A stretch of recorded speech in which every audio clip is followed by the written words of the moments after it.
Pada bulan April 2001, lingkungan pinggiran kota yang tenang di Scottsdale, Arizona dihancurkan oleh kejahatan keji yang mengejutkan seluruh kota.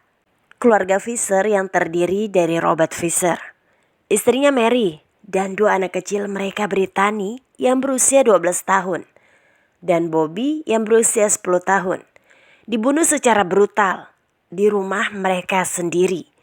Tampaknya terjadi setelah serangan pembakaran. Tetapi tidak semuanya seperti yang terlihat pertama kali. Kasus ini segera mendapat perhatian nasional. Bukan hanya karena sifat kejahatannya yang mengerikan, tetapi juga karena hilangnya tersangka utama secara misterius, ayah Robert Fisher. Robert William Fisher lahir pada tanggal 13 April 1961 di Brooklyn, New York. Saat tumbuh dewasa, ia menunjukkan minat yang besar terhadap alam bebas dan mengembangkan hasrat untuk berburu dan memancing. Saat ia dewasa, sikap nelayan yang tenang dan sifat teliti menjadi ciri-ciri nyata yang kemudian menjadi sorotan mengingat peristiwa tragis yang terjadi pada bulan April 2001. Ayahnya adalah seorang bankir bernama William Fisher dan ibunya adalah Jane Howell. Keluarga tersebut termasuk 3 anak Robert dan 2 putri. Namun ketika Robert berusia 15 tahun, pada tahun 1976 orang tuanya memutuskan untuk berpisah. Setelah perceraian, Robert dan saudara perempuannya pindah ke Arizona, di mana mereka tinggal bersama ayah mereka. Mereka semua bersekolah di SMA Swahara di Tucson, Arizona. Menurut cerita dari teman dan kerabat, perceraian tersebut merupakan peristiwa penuh gejolak yang memiliki dampak mendalam dan bertahan lama pada Robert pada khususnya. Teman-teman sekolah menengahnya menggambarkan dia menyimpan kepahitan yang mendalam tentang perceraian. Pada suatu kesempatan dia menceritakan kepada seorang kenalannya bahwa hidupnya akan berbeda jika Jane tidak meninggalkan keluarga. Fisher bertemu calon istrinya Mary pada awal tahun 1980-an dan pasangan tersebut menikah pada tahun 1987. Fisher telah bergabung dengan Angkatan Laut Amerika Serikat dengan cita-cita menjadi anggota anjing laut, tetapi usahanya dalam hal ini tidak berhasil. Fisher mengejar karir sebagai petugas pemadam kebakaran di California. Namun masa jabatannya dipersingkat karena cedera punggung yang menyebabkan pensiun dini. Setelah pensiun sebagai petugas pemadam kebakaran, Fisher merelokasi keluarganya ke Arizona dan beralih ke bidang medis. Dia memegang berbagai posisi, termasuk bekerja sebagai teknisi kateter, bedah, dan kemudian sebagai terapis pernapasan. Sementara Mary tinggal di rumah untuk merawat anak-anak mereka, Brittany dan Bobby. Selain itu, ada suatu periode di akhir tahun 1980-an ketika Fisher bekerja sebagai penyemprot gulma. Pada masa ini, mantan majikannya mengingatnya sebagai individu pendiam yang menderita sakit punggung yang parah, namun tetap merupakan karyawan yang efisien dan dapat diandalkan. Rumah Fisher di Arizona luas dan terletak di komunitas pinggiran kota yang damai. Dan pada tahun 2001, Fisher dipekerjakan sebagai teknisi bedah di klinik makanan di Scottsdale. Robert Fisher digambarkan sebagai orang yang suka mengontrol, tanda kutip, yang memiliki hubungan retak dan canggung dengan anak-anaknya. Namun dia berusaha keras untuk menciptakan gambaran sempurna tentang Fisher Mary adalah seorang istri yang patuh, yang menurut ibu Robert tidak pernah membela dirinya sendiri atau mempertanyakan tindakan atau perkataan suaminya. Pada pagi hari tanggal 10 April 2001, tragedi menimpa keluarga Fisher. Di dini hari terjadi ledakan di dalam rumah mereka di blok 2000 Not 74 TH Place yang diikuti dengan kebakaran yang melalap seluruh properti. Ledakan tersebut tampaknya berasal dari ruang tamu dan kebakaran yang terjadi kemudian menghancurkan rumah tersebut menjadi reruntuhan. Ledakan awal memiliki kekuatan yang cukup untuk merobohkan dinding bata depan dan mengguncang struktur rumah-rumah tetangga dalam radius setengah mil ke segala arah. Sebelum kedatangan petugas pemadam kebakaran, para tetangga memanfaatkan penahan taman untuk memadamkan api.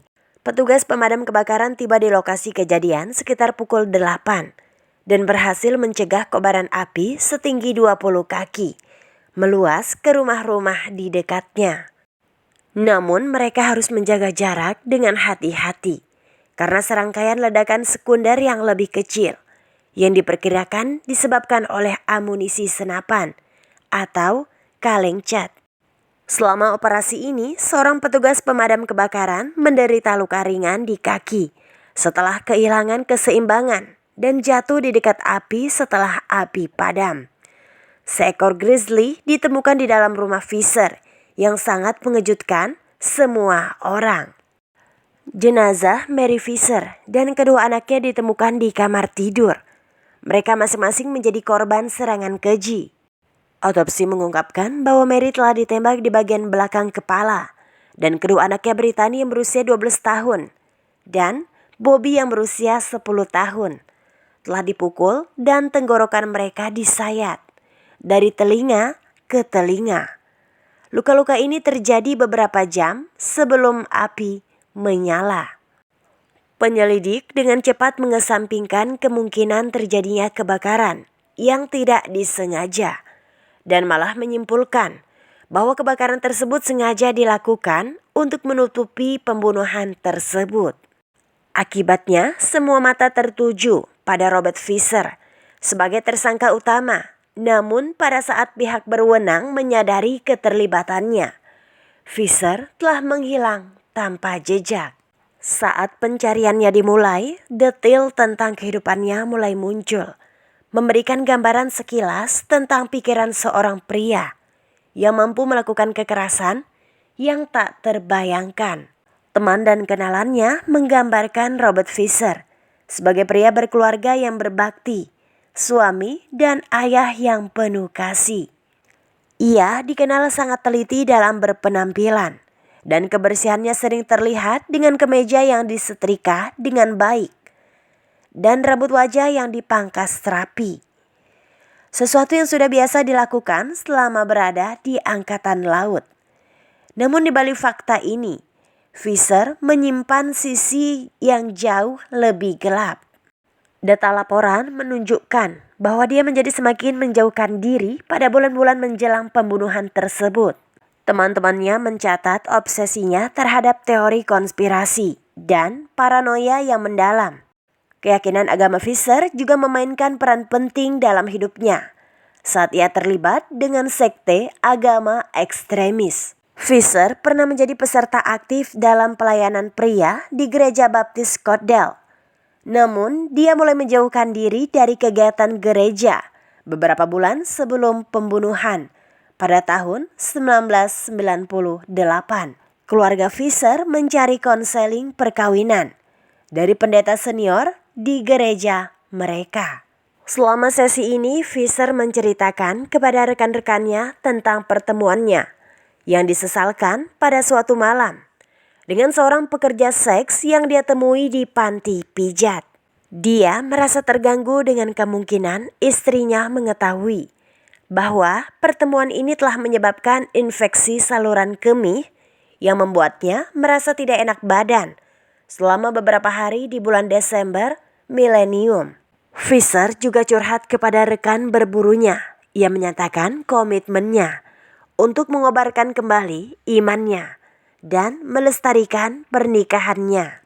Dia mengindikasikan bahwa dia tidak tahan membayangkan hidup tanpa keluarganya, mengisyaratkan kemungkinan untuk mempertimbangkan bunuh diri daripada menghadapi perceraian. Para psikolog mencatat bahwa rasa takut akan kehilangan yang sangat besar sering terjadi pada individu yang sangat terpengaruh oleh perceraian selama masa remajanya. Dalam minggu-minggu menjelang kematiannya yang tragis, Mary Visser menceritakan kepada beberapa temannya tentang niatnya untuk memulai proses perceraian dengan suaminya. Menurut tetangga keluarga Visser, pada tanggal 9 April sekitar 10 jam sebelum rumah dilalap api, pasangan tersebut terlibat pertengkaran keras. Kekejaman Robert terungkap terlambat dari beberapa orang yang pernah mengenalnya. Salah satu teman berburu Robert mengatakan kepada pihak polisi bahwa Robert malu karena putranya tidak tahu atau tidak tertarik berburu atau memancing. Dan untuk mengajari anak-anaknya cara berenang, dia melemparkan mereka berdua dari perahu. Dalam insiden lain, Visser membunuh seekor rusa dan secara tidak sengaja mengoleskan darahnya ke seluruh wajahnya. Setidaknya pada satu kesempatan, dia diam-diam mendekati sebuah keluarga yang sedang menikmati piknik dan melepaskan tembakan ke udara, ungkap temannya itu. Beberapa tahun sebelum kematian tragis istri dan 2 anaknya, Visser menembak seekor pitbull yang tersesat. Dia menegaskan bahwa dia telah melakukannya untuk membela anjing Labrador Retriever miliknya yang diserang oleh pitbull. Namun pihak penegak hukum berpendapat bahwa dia sengaja merekayasa situasi agar mendapat kesempatan untuk menembak anjing tersebut. Saat pencarian Visser semakin intensif, penyelidik menemukan bukti yang memberikan gambaran yang meresahkan tentang tersangka. Darah yang ditemukan di TKP dipastikan cocok dengan DNA-nya dan ahli forensik menemukan sejumlah besar uang yang ditarik dari rekening banknya sesaat sebelum pembunuhan. Tampaknya Visser telah merencanakan kejahatan dengan cermat. Dengan pernyataan saksi mengenai pengalaman mereka sebelumnya dengan Visser menjadi bukti bahwa kemungkinan besar Robert tidak ingin perceraian sebagai pilihan dan malah memutuskan untuk mengambil nyawa istri dan anak-anaknya. Saluran gas dari bagian belakang tungku rumah sengaja diputus. Kemudian gas yang terkumpul tersebut dinyalakan oleh lilin yang konon telah dinyalakan oleh Visser. Dia menunggu berjam-jam, membiarkan gas menumpuk dan perlahan turun menuju nyala lilin. Mekanisme penyalaan tertunda ini akan memberinya keunggulan signifikan, sekitar 10 jam dalam keberhasilannya menghindari penegakan hukum. Penegak hukum merumuskan teori yang menyatakan bahwa pembunuhan ini terjadi antara pukul 9.30 malam dan 10.15 malam, terutama pada pukul 10.40. Pukul 3 sore, Visser tertangkap kamera pengintai ATM saat ia menarik $280 dengan mobil Toyota milik Mary terlihat di latar belakang. Petunjuk nyata terakhir mengenai lokasi Robert muncul pada tanggal 20 April ketika pihak berwenang menemukan mobil Toyota miliknya dan anjingnya di hutan nasional Tonto dekat Kota Yong sekitar 100 mil sebelah utara Scottsdale. Anjing itu terlihat sangat lapar dan gelisah ketika ditemukan oleh pihak berwenang. Dalam rekaman pengawasan ATM sebelumnya Robert mengenakan topi Raiders Auckland yang diambil dari dalam kendaraan. Terdapat jaringan gua yang kompleks di dekat mobil, namun hanya satu gua yang pernah digeledah. Polisi juga tidak pernah menggeledah reservasi Indian Fort Affairs yang berjarak kurang dari 1 mil dari tempat kendaraan ditemukan. Terdapat jejak kaki yang mengarah ke reservasi tersebut. Namun karena alasan yang tidak diketahui, pihak berwenang tidak menggeledah area tersebut lebih jauh. Sepasang suami istri menyaksikan seorang pria mirip Robert Visser berjalan di sepanjang Yonge Road beberapa hari sebelum mobil Toyota itu ditemukan. Dan kemudian dikatakan oleh seorang teman keluarganya bahwa Robert biasa pergi berkemah di area tempat mobil itu ditemukan. Banyak penampakan Robert Visser dilaporkan di seluruh negeri, tetapi semua petunjuk ternyata menemui jalan buntu. Pada tanggal 19 Juli tahun 2001, Pengadilan Tinggi Arizona mengeluarkan surat perintah penangkapan. Negara bagian di Phoenix yang menuntut Fisher dengan 3 tuduhan pembunuhan tingkat pertama dan 1 tuduhan pembakaran. Akibatnya, Robert Fisher menjadi buronan yang menyebabkan dikeluarkannya surat perintah penangkapan federal oleh Pengadilan Distrik Amerika Serikat untuk Distrik Arizona yang menuduhnya melakukan penerbangan yang melanggar hukum untuk menghindari penuntutan. FBI mengidentifikasi Fisher sebagai buronan ke-475 yang ditambahkan ke 10 daftar paling dicari pada tanggal 29 Juni 2002. Ia kemudian dihapus dari daftar pada tahun 2021. Dia juga ditampilkan dalam daftar selusin orang paling dicari di Amerika yang menyoroti buronan paling terkenal di acara itu. FBI menawarkan hadiah hingga $100.000 untuk informasi yang mengarah pada penangkapan Robert Fisher. Pada bulan Februari tahun 2004, seorang pria yang sangat mirip dengan Robert Fisher ditangkap di Vancouver, British Columbia oleh Royal Canadian Mounted Police. Dia memiliki karakteristik serupa seperti emas di kiri atas dengan krustat dan bekas luka di punggung bawahnya. Kemudian sidik jarinya memastikan bahwa orang tersebut bukan Robert Fisher. Dia ditahan oleh pihak berwenang Kanada selama kurang lebih 7 hari sampai seorang anggota keluarga mengidentifikasinya dengan benar. Fisher dianggap bersenjata dan sangat berbahaya dan diketahui memiliki koneksi di Florida dan New Mexico. Ada spekulasi bahwa dia mungkin bunuh diri atau menggunakan identitas baru untuk memulai hidup yang berbeda. Fisher dicirikan sebagai individu yang menyendiri dan diyakini tinggal sendirian di daerah terpencil. Dia orang Kaukasia dengan rambut coklat dan mata biru, bertubuh sedang, tinggi 6 kaki dan berat sekitar 190 pon. Dia akan berusia 62 tahun pada tahun 2023. Fisher sehat secara fisik dan sangat menyukai aktivitas luar ruangan seperti berburu dan memancing. Ciri khasnya adalah mahkota emas yang terlihat jelas di kiri atas pertama dengan gigi Carlsberg.